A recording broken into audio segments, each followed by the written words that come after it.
बिस्मिल्लाहिर्रहमानिर्रहीम। अस्सलाम वालेकुम डियर स्टूडेंट। मैं हूं Mohammad Zahid Mahmood, lecture physical education and sports sciences, Islamia university of Bahawalpur, और आप देख रहे हैं मेरा YouTube channel physical education with Zahid. Today we discuss about what is coaching, coach क्या है, कोचिंग क्या है और कोचिंग के डिफरेंट स्टाइल्स कौन कौन से हैं, इसको हम तफसील से डिस्कस करेंगे। तो चलते हैं अपने टॉपिक की तरफ। What is coach?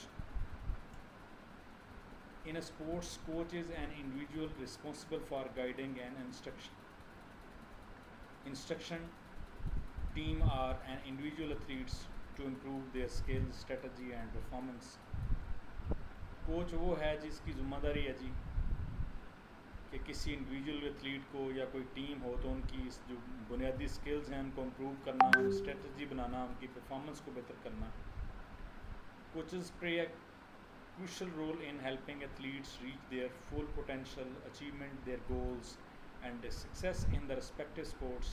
They provide various form of the sports and leadership which can include. तो यानी ये बहुत सारी ज़िम्मेदारियाँ जी कोच के ऊपर आयद होती हैं जिनको वो पूरा करते हैं एज ए लीडर के तौर पर। तो आइए हम जानते हैं वो कौन कौन सी रिस्पॉन्सिबिलिटीज़ हैं कोचेज़ की। नंबर 1 पे है स्किल डेवलपमेंट।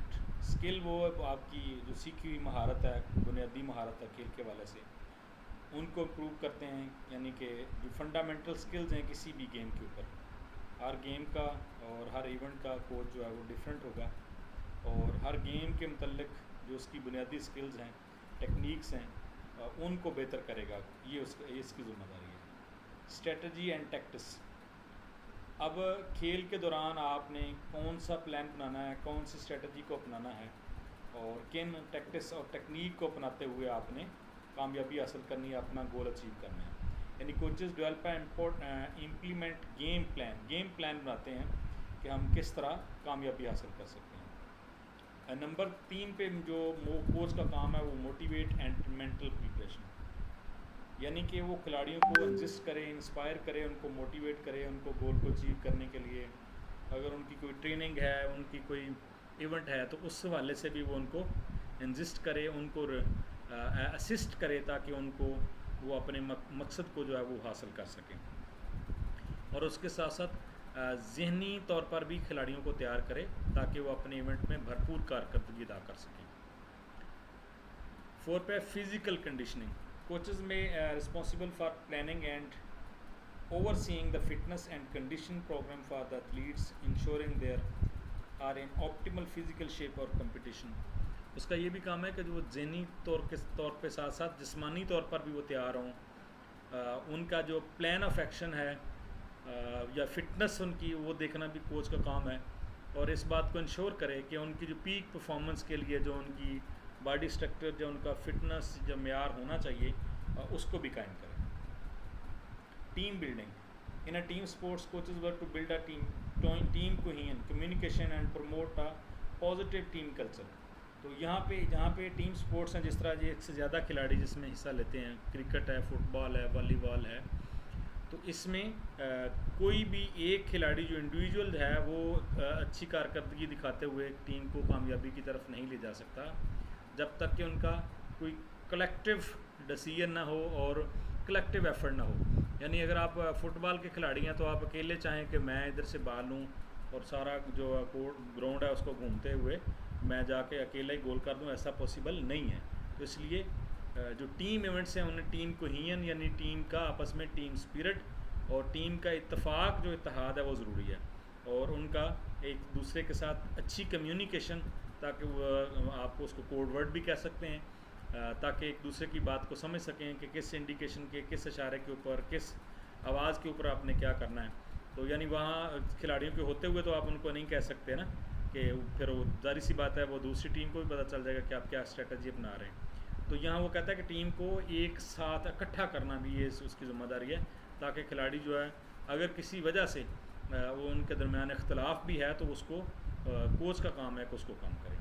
तो यानी टीम को एज ए टीम ही रखे, यानी कि 2 डिफरेंट ग्रुप्स या 1 से ज़्यादा या 2 से ज़्यादा डिफरेंट ग्रुप्स में वो टीम तकसीम ना हो जाए। Evaluating and feedback. उसका एक काम तो है कि वो उनकी प्रोग्रेस जो है उनको भी एवेलुएट करे, और दूसरा काम उसका ये भी है कि वो उनको फीडबैक भी दे उनकी परफॉर्मेंस के हवाले से कि आपकी परफॉर्मेंस इस इवेंट के दौरान ऐसी रही। उससे एक फ़ायदा क्या होगा, उससे खिलाड़ी जो है वो अपनी परफॉर्मेंस को बेहतर कर सकेगा, उसकी परफॉर्मेंस में अंदर कोई भी अगर कमी कताई है तो वो उसको दूर कर लेगा। गेम मैनेजमेंट, खेल के दौरान जो है during competition coaches make strategies, decision, substitutions and adjustment to the game plan to maximize the team's chance of success. तो गेम के दौरान भी डिफरेंट किस्म के डिसीजंस आपको लेने पड़ते हैं। किसी खिलाड़ी को इन करना पड़ता है, किसी को आउट करना पड़ता है, किसी को दूसरे की जगह रिप्लेस करना पड़ता है, किसी बॉलर को यानी कि फास्ट को स्पिन के और स्पिन को फास्ट बॉलर के साथ मैच के अंदर भी और फील्डिंग में भी, और दूसरी डिफरेंट गेम्स में पोजीशन को भी चेंज करना पड़ता है। तो ये भी उसका काम है कि जो इवेंट है उसको, गेम जो है उसको भी मैनेज करे। एडमिनिस्ट्रेशन एंड ऑर्गेनाइजेशन ड्यूटीज़, इसके साथ साथ उसका काम ये भी है कि coaches often handle administrative task, यानी कम ही होता है कि वो कोई एडमिनिस्ट्रेटिव टास्क ले, such as scheduling practice and games, managing budgeting and ensuring compliance with rules and regulation. बहुत कम होता है कि ये ज़िम्मेदारी उनको दी जाएँ, लेकिन अगर उनको गेम की प्रैक्टिस का शेड्यूल है, बजट की मेंटेनेंस है, यानी बजट को बनाना या उसको मैनेज करना, इस तरह का कोई अगर काम रूल्स एंड रेगुलेशन के मुताबिक दिया जाए तो उसके लिए भी उसको तैयार रहना चाहिए। तो ये थी कुछ जो हमने कोचेस की ड्यूटीज़ या उसकी रिस्पॉन्सिबिलिटीज़ या उसके क्या फ़राइज़ हैं उनको डिस्कस किया। अब हम चलते हैं जी कोचेस के स्टाइल कौन कौन से हैं। अमूमन 3-4 स्टाइल जो है ना वो पॉपुलर हैं, जिसमें ऑटोक्रेटिक है, डेमोक्रेटिक है, अथॉरिटेरियन है एंड लीजर-फेयर है। ये 4 स्टाइल बड़े आम हैं, और लेकिन इसके अलावा भी स्टाइल हैं। आए हम उनको बारी बारी डिस्कस करते हैं। Autocratic style, the coach make all decision without much input from athletes. Autocratic क्या है कि वो मिनार्ची है जी, वो खुद कार हुक्मरान है, वो अपनी मर्ज़ी से ही सारे डिसीजन लेता है, उसमें वो एथलीट से कुछ नहीं पूछता कहता, वो अपनी मर्ज़ी के मुताबिक काम करता है। तो इस किस्म के स्टाइल को हम ऑटोक्रेटिक स्टाइल कहते हैं। दूसरे नंबर पे है डेमोक्रेटिक स्टाइल। ये पूरी दुनिया में सबसे ज़्यादा जो है वो बेहतर समझे जाने वाला जो स्टाइल है वो डेमोक्रेटिक स्टाइल है। इस स्टाइल में हम क्या करते हैं कि जो भी मतलब डेमोक्रेसी से है कि government of the people, by the people and for the people, यहाँ पे हम एथलीट्स या जो भी खिलाड़ी हैं उनसे आउटपुट लेते हैं, जो भी आपके जूनियर्स हैं, जो भी आपके साथ मुंसलिक लोग हैं, उन सब से इनपुट लेने के बाद जो मेजॉरिटी का डिसीजन है उसको इम्प्लीमेंट किया जाता है।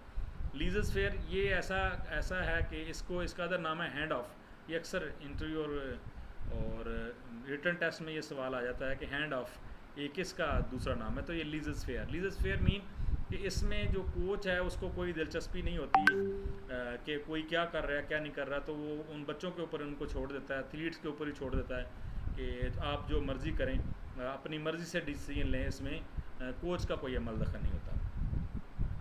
Transformational coaching focus on inspiring and motivating there reach there full potential. इसका ये काम यही होता है कि जहाँ पे बाकी चीज़ें करने के साथ साथ इनका काम ही होता है कि डिफरेंट किस्म के आप कह सकते हैं किस्से कहानियाँ ही होती हैं किस्म की, कि किसी की कामयाबी सक्सेस स्टोरी शेयर करके आपको मोटिवेट किया जाए, आपको इंस्पायर किया जाए कि आप भी कुछ कर सकते हैं। तो इससे ये एक इंसान के अंदर एक ख्वाहिश पैदा होती है, फिर वो इंसान उस ख्वाहिश की तकमील के लिए मेहनत करता है और फिर वो कामयाबी हासिल करता है। ट्रांजैक्शनल को use rewards and punishment system to motivate the athletes. तो ये 2 तरह के काम करते हैं। एक तो या तो फिर रिवार्ड देते हैं जो अच्छी परफॉर्मेंस करता है, और जिसकी परफॉर्मेंस ठीक नहीं होती तो उसको फिर सज़ा दी जाती है। सज़ा के तौर पर ये भी हो सकता है कि आपको किसी मैच से, जो अहम मैच है उसमें से आपको निकाल दिया जाए, या कोई आपकी ट्रेनिंग आपके लिए आपकी बढ़ा दी जाए।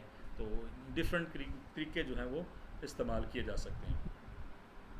Holistic coaching emphasize well being of athletes as a whole, यानी इसका काम ये होता है कि एथलीट्स की ओवरऑल वेल बीइंग में आपकी जिस्मानी, जहनी और इमोशनली जो हेल्थ है, ये सारी की सारी चीज़, यानी ओवरऑल से मेरा तमाम बॉडी की, ना सिर्फ जिस्मानी जहनी, तो यानी कि आप फिज़िकली आप नज़र आएँ आप फिट हैं, बल्कि आप जिस्मानी तौर पर भी फ़िट नज़र आएँ, आप जहनी तौर पर भी फ़िट नज़र आएँ, और आप ज़रखेज़ जहन के मालिक हों आप, और उसके साथ साथ आप इमोशनली भी फ़िट हों, ऐसे नहीं कि छोटी सी बात के ऊपर भी आप आग बगोला हो जाएं। तो ये एथलीट या प्लेयर का काम नहीं है, उसमें बहुत बड़ा सब्र तहम्मुल होता है खिलाड़ी के अंदर, क्योंकि वो बहुत सारी चीज़ों को फेस कर रहा होता है।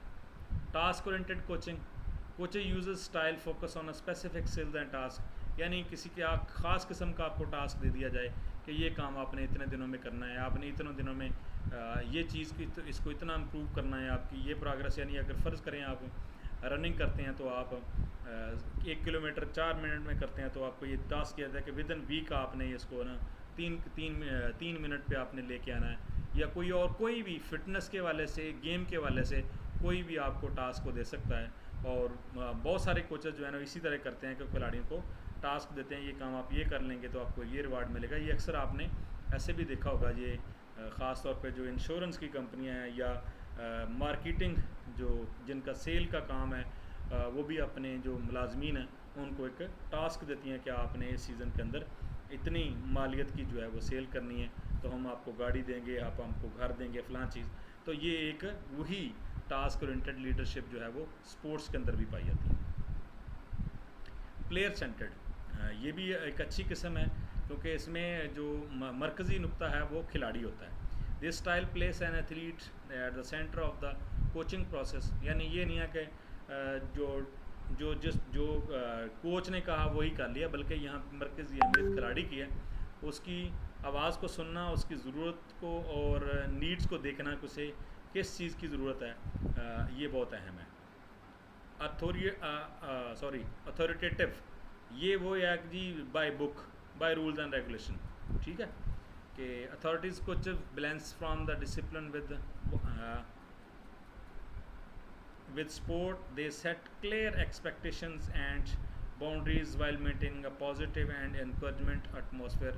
तो अथॉरिटेटिव यही है भी, वो अपनी मर्ज़ी को इस्तेमाल करते हैं, जिस तरह कह लें कि, और एक इसके साथ साथ एक और भी किस्म है ब्यूरोक्रेटिक।